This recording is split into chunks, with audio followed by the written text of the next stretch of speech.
नमस्कार, जय हिंद। आप सभी का वापस से हार्दिक स्वागत है। और आज का वीडियो लेक्चर आप लोगों के लिए बहुत खास है, बहुत इंपॉर्टेंट है, क्योंकि आप लोगों ने टाइटल पढ़ ही लिया होगा, डिस्कवरी ऑफ इंटीग्रेशन। और यहाँ पर ना हम लोग डायरेक्टली इंटीग्रेशन क्या होता है और इसको कैसे यूज करते हैं ये नहीं देखने वाले हैं, बल्कि हम इस चीज को नेचर के अंदर डिस्कवर करने वाले हैं कि इसको इंसानों ने खोजा कैसे।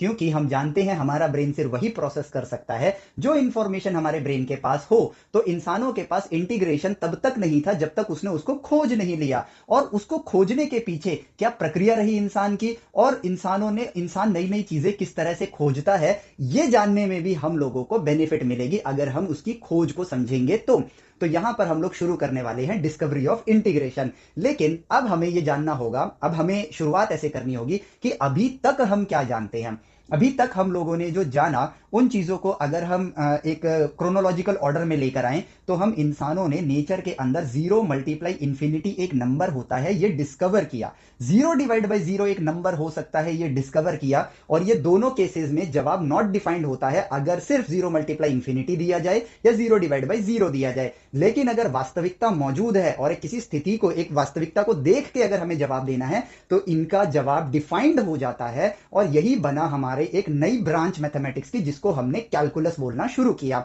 अब इस जीरो मल्टीप्लाई इंफिनिटी हो या फिर जीरो डिवाइड बाई जीरो हो, इनके जवाबों तक कैसे पहुंचा जाए, इस चीज पे जब हमने खोज करनी स्टार्ट करी तो हमने एक नई प्रक्रिया को खोजा कुदरत से, नेचर से, जिसको हमने नाम दिया लिमिट। और फिर लिमिट की मदद से हम अगले स्टेप पर गए जहां पर हमने रेट ऑफ चेंज निकालना स्टार्ट किया, दो चीजों को कंपेयर किया, जिससे हमें रेट मिला कि एक के बढ़ने की गति दूसरे के मुकाबले कितनी होती है। और उसी चीज को हमने नाम दिया डिफरेंशिएशन, जो कि मात्र एक लिमिट की प्रक्रिया है जहां पर आप रेट ऑफ चेंज निकालते हो एक चीज का with respect to another thing का, और उसी चीज को आप कहते हो डिफरेंशिएशन। तो इसी डिफरेंशिएशन का तक का ज्ञान हम इंसानों ने जब कुदरत से प्राप्त कर लिया, उसके बाद हम लोग डिफरेंशिएशन को रियल लाइफ के अंदर एनालाइज कर रहे थे। तो वही एनालिसिस हम करते हैं और देखते हैं कुदरत हमें कुछ नया ज्ञान परोसता है या नहीं।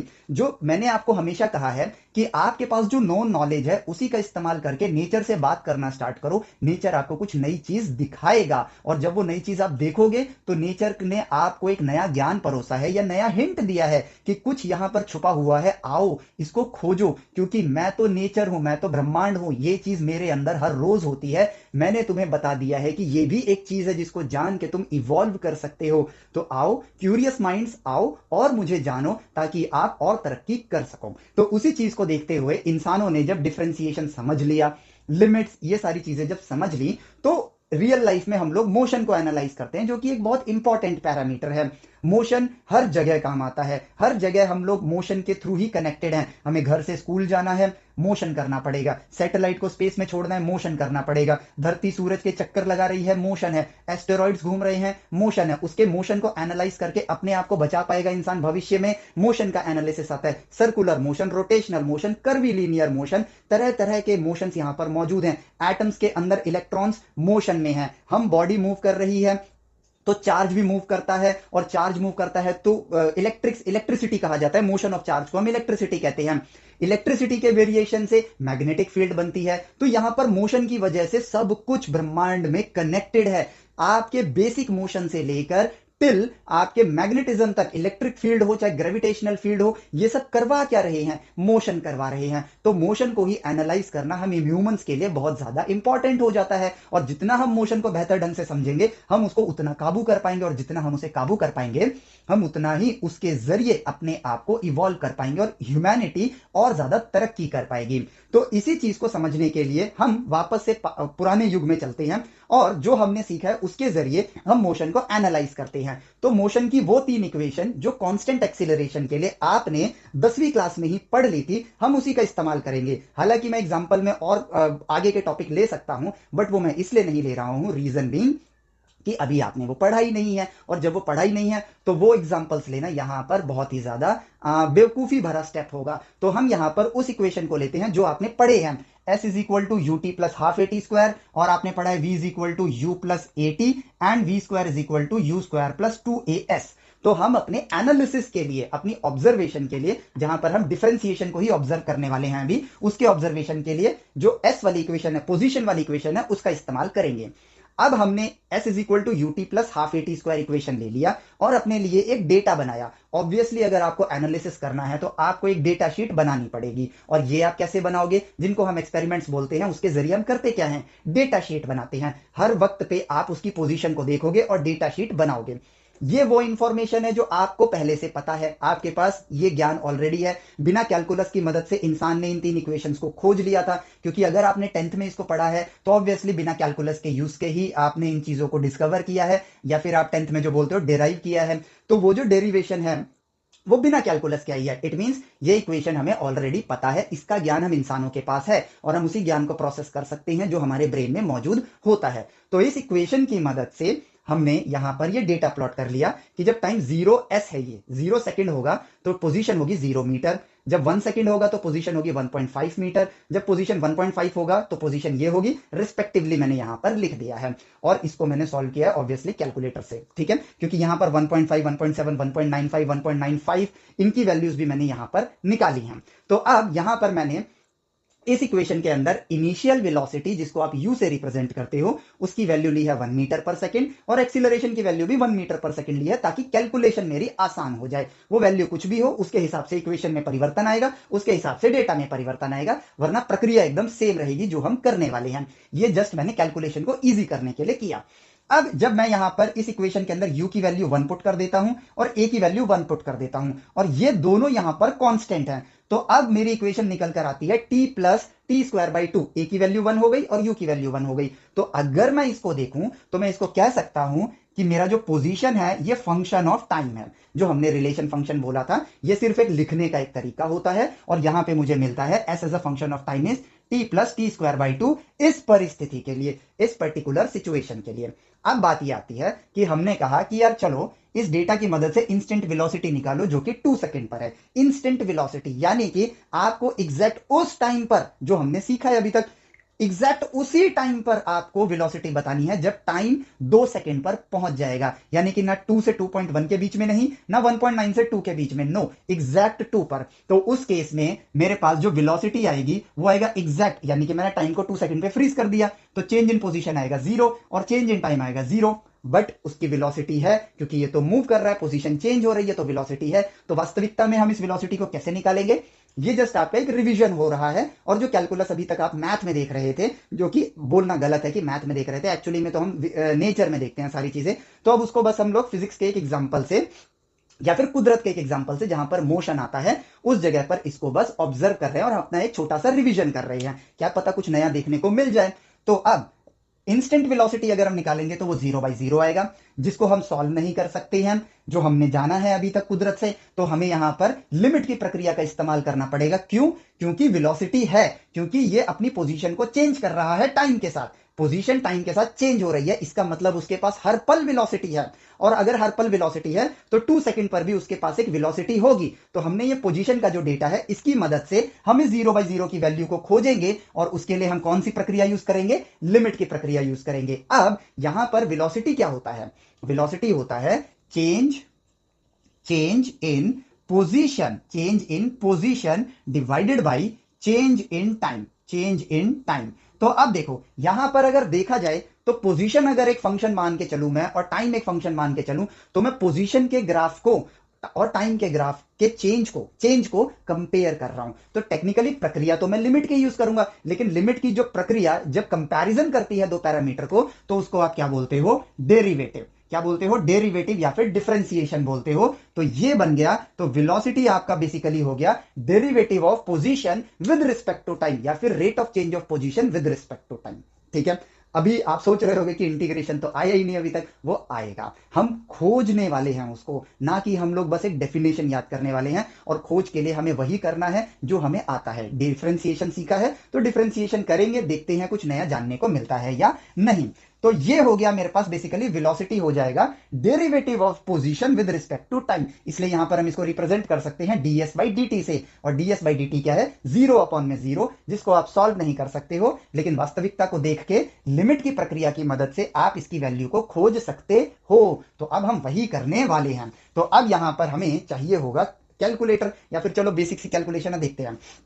तो ऑब्वियसली मैं 2 सेकंड पर इसकी वेलोसिटी को पता लगाना चाहता हूं, मैं इसकी वेलोसिटी को 2 सेकंड पर पता लगाना चाहता हूं। तो 2 सेकंड पर अगर मैं इसकी वेलोसिटी को देखना चाहता हूं तो मैं क्या करता हूं, पहले लेता हूं डेल्टा एस अपॉन में डेल्टा टी। ऑब्वियसली लिमिट की प्रक्रिया से करूंगा तो मैं लिमिट लिखूंगा delta t approaches to zero. ठीक है, अब इस चीज को मैं सॉल्व कैसे करूंगा, तो मैं इसको सॉल्व करूंगा, लिखूंगा मैं यहां पर position when time is 2 second, 2 second की पोजीशन में से 1.5 सेकंड पे जो मेरी पोजीशन है उसको माइनस करूंगा, तो final position minus initial position, यानी कि 0.5 सेकंड का मैं गैप ले रहा हूं। तो ये हो जाएगा 4 माइनस 2.625 डिवाइडेड बाई 0.5। ठीक है, अब इसको सॉल्व करते हैं तो यहां पर जवाब आएगा। टाइम बचाने के लिए हम एक काम करते हैं, कैलकुलेटर का इस्तेमाल कर लेते हैं, तो हमारा थोड़ा वक्त बच जाएगा क्योंकि आगे भी कैलकुलेशन बार बार करनी होगी। तो अब यहां पे ओपन हो गया मेरा कैलकुलेटर। ठीक है, तो 4 माइनस 2.625 डिवाइडेड बाई 0.5, तो जवाब निकल कर आया 2.75 मीटर प्रति सेकेंड। ठीक है, ये मैंने किया है when position at time is 4 minus position s represents position when time is 1.5, और ये क्या है, सॉरी 2 माइनस पोजीशन एट 2, माफ करना, और ये क्या है आपके पास 2 माइनस 1.5 जो कि निकल कर आएगा आपके पास 0.5। ठीक है, तो हमने क्या किया, लिमिट में हम करते क्या है, पहले गैप लेते हैं, सॉल्व करते हैं, जवाब आता है, फिर गैप को छोटा करते हैं, फिर सॉल्व करते हैं। तो अब गैप को छोटा करते हैं, अब 2 सेकंड और 1.7 सेकंड को लेते हैं। ठीक है, तो यही प्रक्रिया हम करेंगे। 4 माइनस 3.145 डिवाइडेड बाई 0.3, 2 माइनस 1.7 0.3 हो जाएगा, तो इसका जवाब निकल कर आता है 4 माइनस 3.145 डिवाइडेड बाई 0.3, तो ये निकल कर आता है 2.85 मीटर प्रति सेकंड। इसी तरीके से अब हम 1.9 के लिए सॉल्व करेंगे, तो यहां पर आएगा 4 माइनस 3.705 डिवाइडेड बाई 0.1। चलो इसको सॉल्व करते हैं, तो 4 माइनस 3.705 डिवाइडेड बाई 0.1, जवाब आया 2.95। और फिर लास्ट बचता है हमारे पास 1.95 के लिए भी चेक कर लेते हैं, तो ये आएगा मेरे पास 4 माइनस 3.85125 डिवाइडेड बाई 0.05। तो सॉल्व करते हैं, 4 माइनस 3.85125 डिवाइडेड बाई 0.05, जवाब आया मेरे पास 2.975 मीटर पर सेकेंड।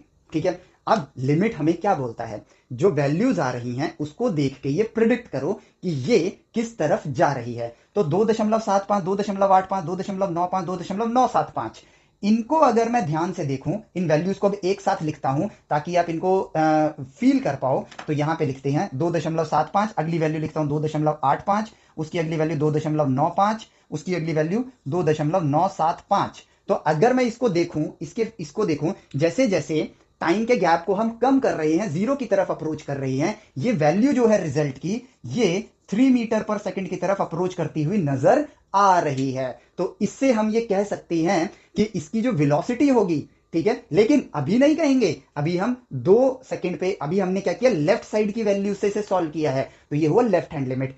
आप लोगों का टास्क होगा, ये वैल्यूज आप लिख लेना और 2.1, 2.15, 2.2, 2.25 इन 4 वैल्यूज पे जो पोजीशन होगी इस इक्वेशन की मदद से निकालना, और यही राइट हैंड लिमिट निकालना। मैं निकाल चुका हूं और उसमें भी जवाब उल्टी डायरेक्शन में 3 मीटर पर सेकंड की तरफ ही आ रहा है। तो हमने दोनों जगह से वेरीफाई किया, तो हमें देखने को मिला कि वेलोसिटी, इंस्टेंट वेलोसिटी यानी 0/0 की जो वैल्यू है वो when time is 2 second is coming equal to, मैं यहां पे लिख देता हूं, when t is equal to 2 second, यहां पर निकल कर आया, कितना निकल कर आ रहा है, 3 मीटर पर सेकंड।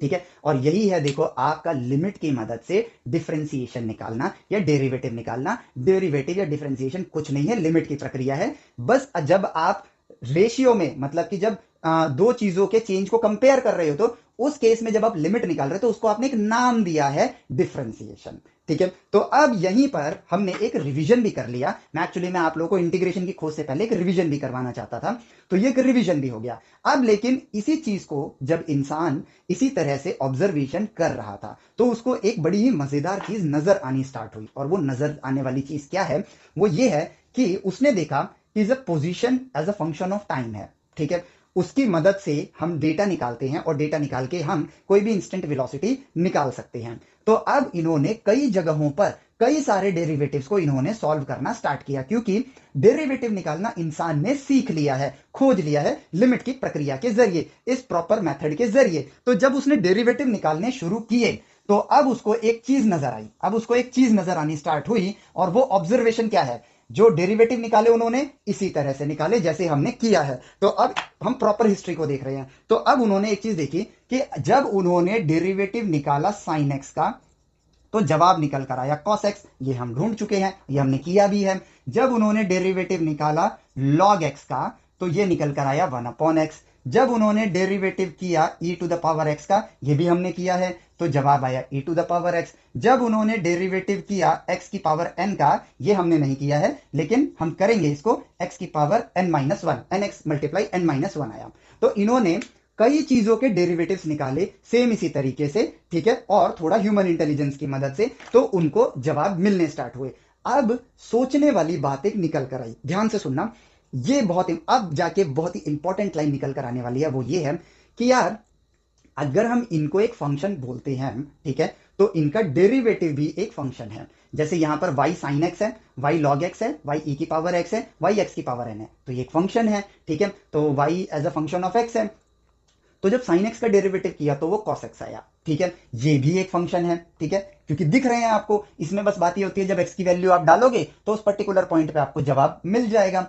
लेकिन सोचने वाली बात ये है कि इसका डेरिवेटिव ये है, ये किसी और का डेरिवेटिव cos x नहीं होगा, सिर्फ sin x का डेरिवेटिव cos x है। ध्यान से सोचो, सिर्फ sin x का डेरिवेटिव cos x है, log x का डेरिवेटिव 1/x है, ex का डेरिवेटिव ex है, और किसी चीज का डेरिवेटिव e की पावर x नहीं आएगा। x की पावर n का डेरिवेटिव n मल्टीप्लाई x की पावर n-1, ये सिर्फ x की पावर n का डेरिवेटिव होगा। ध्यान से सुनना, ये सिर्फ x की पावर सॉरी जिसका डेरिवेटिव है, जैसे log x का डेरिवेटिव 1/x है, तो और किसी फंक्शन का डेरिवेटिव 1/x नहीं होगा। अब इसको फील करना जरूरी है, समझना जरूरी है। हमने पोजीशन देखे, अब जरा सोचो, यदि आप जो यहां पर डेटा लिखा है इस डेटा के हिसाब से ही अपनी पोजीशन को समय अनुसार बदलोगे, तो जब समय होगा 2 सेकंड का, ध्यान से सुनना, जब समय होगा 2 सेकंड का, तो आपकी वेलोसिटी अगर आप इसी तरह से इसी फंक्शन के अनुसार मूव कर रहे होगे, तो चाहे आप हो या आपका दोस्त हो या कोई भी हो, अगर वो इसी फंक्शन के अनुसार मूव कर रहा होगा, तो जब समय होगा 2 सेकंड तो उसकी रफ्तार होगी 3 मीटर पर सेकंड। यानी कि सेम इसी सिचुएशन में आपकी वेलोसिटी 2 मीटर पर सेकंड आएगी, ठीक है। तो सोचो, यदि आप इस सिचुएशन के हिसाब से ट्रेवल कर रहे हो तो आपकी वेलोसिटी का जो ग्राफ बन रहा होगा, सोचना, जो आपकी वेलोसिटी का ग्राफ बन रहा होगा, ठीक है, वो सिचुएशन के हिसाब से बन रहा है, वो सिचुएशन के हिसाब से बन रहा है। तो हम यहां ग्राफ भी बना लेते हैं। यहां पर ग्राफ आपको दिख रहा है कि t² 2 + t है, यानी कि क्वाड्रेटिक इक्वेशन है, तो वो ग्राफ ऐसे बनेगा, ठीक है। और जब आप इसकी वेलोसिटी को प्लॉट करोगे तो वो ग्राफ आपका ऐसे बनेगा, ऐसे। वो मैं डायरेक्टली क्यों बना पाया, क्योंकि ये इक्वेशन हमें पता है, v = u + at होगा, u की वैल्यू 1 है, एक्सीलरेशन की वैल्यू 1 है, तो v = 1 + t। तो भाई t की वैल्यू डालते रहो, जब t की वैल्यू 0 होगी तो v की वैल्यू 1 होगी, जब t की वैल्यू 1 होगी तो इसकी वैल्यू 2 होगी, जब इसकी वैल्यू 2 होगी तो इसकी वैल्यू 3 होगी, मतलब एक स्ट्रेट लाइन ग्राफ बन जाएगा, ठीक है। तो अब सोचो, ये ग्राफ इसकी वजह से है, क्यों, आपने इस परिस्थिति अनुसार, यानी कि इस परिस्थिति अनुसार जब आपने इस सिचुएशन के अकॉर्डिंग या इस इक्वेशन के अकॉर्डिंग जब आपने अपनी पोजीशन चेंज करी, तो आपका ग्राफ यही बनेगा। अगर आपने कुछ और वेरिएशन लाए होते तो वेलोसिटी में कुछ और वेरिएशन आ जाता, यानी कि इस पर्टिकुलर ग्राफ के लिए उसके डेरिवेटिव का ग्राफ यही होगा। तो अब एक सोचने वाली बात आती है, यदि आप या कोई भी इंसान इस परिस्थिति अनुसार या इस समीकरण के अनुसार मूव करेगा, तो जब समय होगा 2 सेकंड तो आपकी रफ्तार होगी 3 मीटर पर सेकंड, जब समय होगा 1 सेकंड तो आपकी रफ्तार होगी 2 मीटर पर सेकंड, जब समय होगा 3 सेकंड तो आपकी रफ्तार होगी 4 मीटर पर सेकंड, जो कि फिक्स हो गया। इसका मतलब हम ये भी तो कह सकते हैं कि अगर आपकी वेलोसिटी इस प्रक्रिया से गुजर रही है, आपकी वेलोसिटी इस तरह गुजर रही है, तो आपकी पोजीशन इसी तरह से गुजरेगी।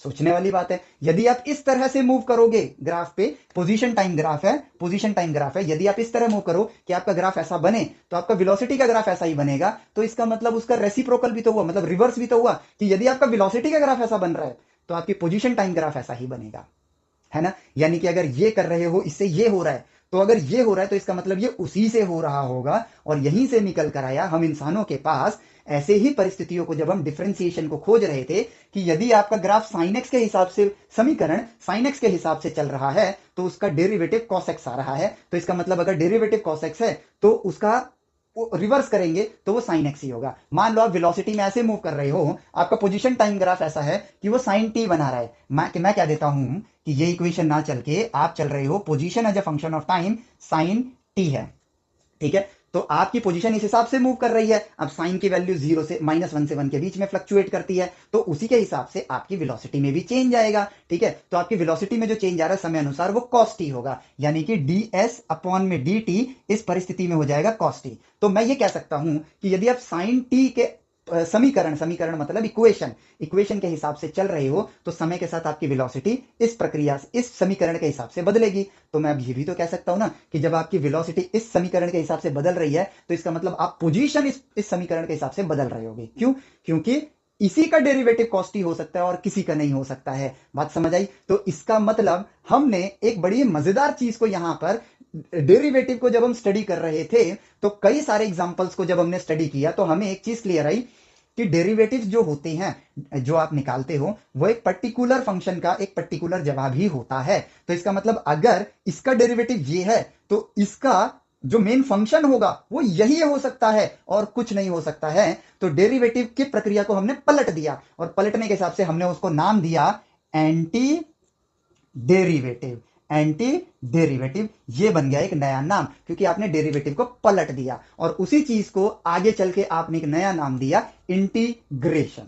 ठीक है, क्या नाम दिया? इंटीग्रेशन। और ये जो खोज है यही है आपकी मतलब यही से आपकी डिस्कवरी हुई इंटीग्रेशन की। अब इसका हमें बेनिफिट क्या मिला? बेनिफिट ये मिला कि हम यहां पर अगर हम नेचर में चीजों को ऑब्जर्व कर रहे थे, ठीक है, नेचर में चीजों को ऑब्जर्व कर रहे थे, जैसे हम लोगों ने रेडिएशन को जब ऑब्जर्व कर रहे थे तो हमें डेटा, नेचर बोलता नहीं है, नेचर सिर्फ नंबर शो करता है डेटा के फॉर्म में जो कि हम ही उसे असाइन करते हैं। तो जैसे हमने यहाँ पे स्टेटिस्टिकली डेटा को प्लॉट किया वैसे ही हमने रेडियो एक्टिव पदार्थों को जब लैब में रखा तो हमने देखा कि ये समय अनुसार ये डीके हो रहा है, इनका मास कम होता जा रहा है। जो जैसे कार्बन 14 है हमारे पास तो वो डीके हो के कार्बन 12 बनता रहता है। तो अभी इसमें इतना कार्बन 14 मौजूद है, ठीक है, थोड़े समय बाद इसमें इतना कार्बन 12 हो जाएगा, इतना कार्बन 14 बचेगा, थोड़े समय बाद इसमें और कार्बन 12 बढ़ जाएगा लेकिन रिमेनिंग कार्बन 14 इतना बचेगा। तो हमने देखा कि यार समय अनुसार ना इसके घटने की जो रफ्तार है, रफ्तार आ गया तो मतलब डिफरेंशिएशन आ गया, वो बदल रही है। तो हमने इसको ऑब्जर्वेशन में रखा, डेटा उसके प्लॉट किए, डेटा लेते गए कि अभी इसकी रफ्तार इतनी है, अच्छा इतने समय बाद इसकी रफ्तार इतनी है, डीके होने की रफ्तार हम एवरेज ले रहे थे, इंस्टेंट तो हम निकाल ही नहीं सकते हैं जब तक हमारे पास इक्वेशन ना हो, तो भाई हम नहीं निकाल पा रहे थे, लेकिन एवरेज को ही छोटे छोटे ड्यूरेशन में करके हम पता लगा रहे थे कि इसकी क्या रफ्तार होगी ऑन एन एवरेज छोटे छोटे ड्यूरेशन में। तो हमें यह पता चला कि rate of change of mass, क्योंकि डीके हो रहा है ना, with respect to time, instant कैसे निकाला? छोटे छोटे इंटरवल की मदद से निकाला। वो प्रोपोर्शनल आ रहा था प्रेजेंट मास के, वो प्रोपोर्शनल आ रहा था प्रेजेंट मास के नेगेटिव में, क्योंकि यहां पे ये घट रहा था ना, क्योंकि घट रहा था इसलिए नेगेटिव आ रहा था। तो अब कुदरत के अंदर ऑब्जर्वेशन के जरिए हमेशा आप, जैसे कि फॉर एग्जांपल अगर आप देखो तो कुदरत के अंदर आप जब ऑब्जर्व करोगे तो आपको कई बार ऐसे इक्वेशन, समीकरण देखने को मिलेंगे जहां आपको कुदरत ने रेट ऑफ चेंज का ज्ञान दिया हो, इंफॉर्मेशन दी हो, और उस इंफॉर्मेशन की मदद से आप क्या कर सकते हो? उसके मेन फंक्शन को खोज सकते हो। कैसे? हमने देखा कि ये जो rate of change of mass with respect to time है, ठीक है, ये -m के प्रोपोर्शनल है। तो फिर हमने जब इसका ग्राफ बनाया तो फाइनली इसके आगे कांस्टेंट ऑफ प्रोपोर्शनैलिटी लगाया हमने लैम्डा, और -λm आ गया। अभी जो मैं सॉल्व करूंगा उस पे ध्यान मत देना, वो इंपॉर्टेंट नहीं है, इंपॉर्टेंट जो है वो जो मैं बोलूंगा वो इंपॉर्टेंट है। तो हमने इसको फिर ऐसे देखा कि ये यहां पर m लगा देता हूं और यहां पे -λ/dt, इस dt को यहां ले गया, m को यहां ले आया, तो ये बन जाएगा log m is equal to -λt। तो m बन जाएगा यहां पर e⁻ -λt। ठीक है, कैसे सॉल्व किया इंपॉर्टेंट नहीं है, अब जो मैं बोलने जा रहा हूं वो इंपॉर्टेंट है। ठीक है, देखो हमें कुदरत ने रेट ऑफ चेंज के इंफॉर्मेशन परोसी। अब हमें यहां पर यदि ये पता हो कि किसका डेरिवेटिव, किसका डेरिवेटिव, देखो डेरिवेटिव तो फिक्स है, एक पर्टिकुलर फंक्शन का एक पर्टिकुलर डेरिवेटिव होगा, ठीक है, ये हमने खोज लिया, समझा इतने सारे ऑब्जर्वेशन करके, तो हमें पता चला कि ये जो चीज हमने लिखी है ये सिर्फ और सिर्फ log m का डेरिवेटिव हो सकता है। ये जो चीज हमने लिखी है, अभी ऐसा क्यों किया ये फ्यूचर में पढ़ाऊंगा मैं, लेकिन अभी जो मैं बताना चाहता हूं वो ज्ञान इंपॉर्टेंट है कि इसका डेरिवेटिव, मतलब सॉरी, ये जो है वो इसी का डेरिवेटिव है, ये जो है 1/m जो होता है वो इसका डेरिवेटिव है। dm कैसे आया ये अभी हम खोजेंगे, इसको भी खोजेंगे, लेकिन यहाँ पे dm में m मत देखो, 1/m जो है वो किसका डेरिवेटिव होता है, वो log m का डेरिवेटिव होता है। और यहाँ पे dt लिखा हुआ है, ये कांस्टेंट है, यानी कि यहाँ पे 1 है, 1 जो होता है वो किसका डेरिवेटिव होगा, वो t का डेरिवेटिव होगा, इसलिए यहाँ पर t आया। ये बाकी तो मैंने बस log जो मैंने आपको बताया था उसको सिंप्लीफाई किया है, ठीक है। तो अब बात समझ आई आपको, जो समझने वाली बात है अभी के लिए वो ये है कि भाई इसका, ये जो है ये इसका डेरिवेटिव है, तो इसका मतलब इसका एंटी डेरिवेटिव ये होगा, और इसी की मदद से, एंटी डेरिवेटिव की मदद से हम उस इक्वेशन को खोज पाए जिसको हम बना नहीं पा रहे थे। क्यों? क्योंकि वो हर पल बदल रहा था, हर पल बदलने वाली चीज को ऑब्जर्व करना इम्पॉसिबल है। आपको अगर मैं कहूं कि आप 1 सेकंड तक ही ऑब्जर्व करो, लेकिन 0 से लेकर 1 सेकंड तक ही ऑब्जर्व करो, लेकिन अगर इन दोनों नंबरों के बीच में कितने नंबर हैं, इनफाइनाइट नंबर हैं, तो आप कैसे इनफाइनाइट ऑब्जर्वेशंस ला पाओगे? सिर्फ 1 सेकंड के अंदर ही नहीं ला सकते हो। तो ये हमारे लिए एक चैलेंज था, लेकिन नेचर ने हमें दिखाया कि भाई डेरिवेटिव अगर आप किसी फंक्शन का कर रहे हो तो आपको एक फिक्स्ड आंसर मिल रहा है, तो इसका मतलब इसका एंटी डेरिवेटिव यही होगा। तो अब जो ऑब्जर्वेशन करने में इंसान असमर्थ है वो काम भी अब इंसान कर पा रहा है। क्यों? क्योंकि उसने डेरिवेटिव निकालना सीख लिया है नेचर की मदद से। तो अब अगर हमें किसी चीज के रेट की इंफॉर्मेशन मिलेगी तो हम उसके फंक्शन को, यानी कि उसके समीकरण को, यानी उसके रियल इक्वेशन को भी खोज सकते हैं। क्यों? क्योंकि जो इसका समीकरण बन रहा है यहां पे रेट के फॉर्म में, वो किसी पर्टिकुलर फंक्शन का ही जवाब होगा। तो हमारे लिए अब इंपॉर्टेंट ये हुआ, तो यहां से एक बात और समझो कि हम इंटीग्रेशन में कुछ सॉल्व करते ही नहीं है, हम सिर्फ डेरिवेटिव सॉल्व कर रहे हैं। यानी कि जब जब हमें नेचर से कोई ऐसी इंफॉर्मेशन मिलेगी जो रेट के फॉर्म में होगी, ठीक है, जिसको आगे चल के आप डिफरेंशियल इक्वेशन के नाम से बोलना स्टार्ट कर दोगे, तो जो भी चीज आपके पास रेट के फॉर्म में होगी, आपको सिर्फ नेचर के अंदर उन फंक्शनों को खोजना है जिनका डेरिवेटिव इसके जैसा हो, ठीक है। और अगर आपने वो फंक्शन खोज लिया जिसका डेरिवेटिव इसके जैसा हो, तो इसका मतलब आपने वो इक्वेशन ढूंढ ली। अगर हमें नहीं पता होता कि log x का डेरिवेटिव 1/x होता है, तो यहां पर log m हम नहीं लिख पाते, क्योंकि इंटीग्रेशन तो हम करते ही नहीं है, integration is just anti derivative. इसका मतलब इंटीग्रेशन में आप कुछ सॉल्व नहीं करने वाले हो, जो भी सॉल्व करोगे आप डिफरेंशिएशन में सॉल्व करोगे, उसके जरिए आप एक डेटाबेस तैयार करोगे कि कुदरत में अच्छा इसके जैसी मिलती हुई चीज नजर आ रही है, इसका मतलब इसका फंक्शन ये होगा, और यही बना आपका इंटीग्रेशन। और यही इंटीग्रेशन होता है आपका मात्र और मात्र एंटी डेरिवेटिव। इट मींस आप इंटीग्रेशन के अंदर कुछ भी सॉल्व नहीं करते हो। अब कुछ 12th वाले बच्चे होंगे अगर, तो वो कहेंगे कि यार सबसे बड़ा चैप्टर तो इंटीग्रेशन का ही है और वहीं पे सबसे ज्यादा हमें सॉल्व करना पड़ता है।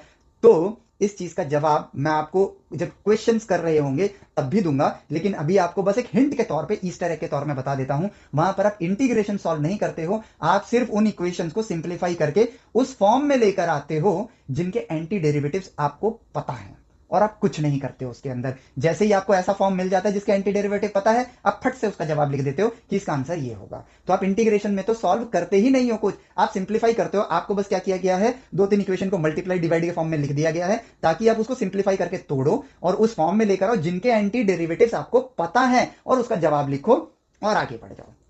तो ये है आपका इंटीग्रेशन। और इसकी खोज कैसे हुई? डिफरेंशिएशन को ही स्टडी करते वक्त, अब कंक्लूजन बता रहा हूं आपको, डिफरेंशिएशन को ही स्टडी करते वक्त हमें यहां पर ये चीज नजर आई कि अगर, जैसे वेलोसिटी वाला केस ले लेते हैं, ठीक है, अगर मैं वेलोसिटी और पोजीशन, अगर मैं पोजीशन इस समीकरण के हिसाब से, इस इक्वेशन के हिसाब से बदल रहा हूं, तो मेरी वेलोसिटी उसी पोजीशन के हिसाब से, तो मेरी वेलोसिटी डिफाइन होगी, तो इसका मतलब मेरी वेलोसिटी का ग्राफ ये होगा। तो यदि मेरी वेलोसिटी का ग्राफ ये है तो मेरी पोजीशन का ग्राफ वही आएगा। सॉरी, एक ही तरीके से बोल गया, यदि मैं पोजीशन को एक पर्टिकुलर समीकरण के हिसाब से बदल रहा हूं तो उसी समीकरण के हिसाब से मेरे वेलोसिटी का समीकरण यानी कि इक्वेशन आएगा।